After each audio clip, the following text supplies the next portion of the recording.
G'day and welcome to this video series chatting about evidence-based library and information practice.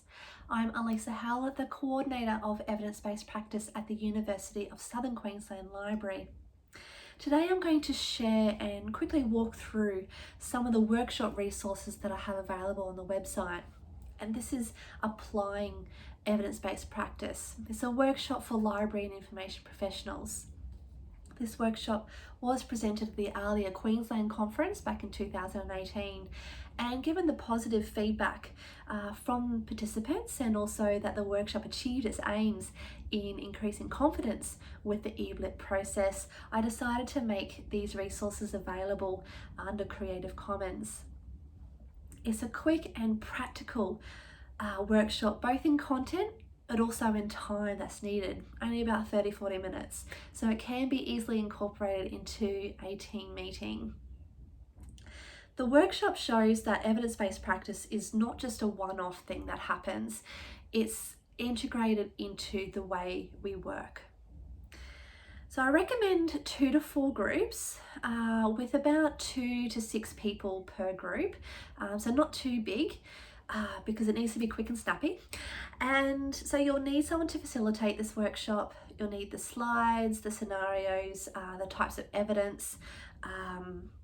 These are all available on my website. Also some coloured pens and also some extra pieces of paper for the second activity.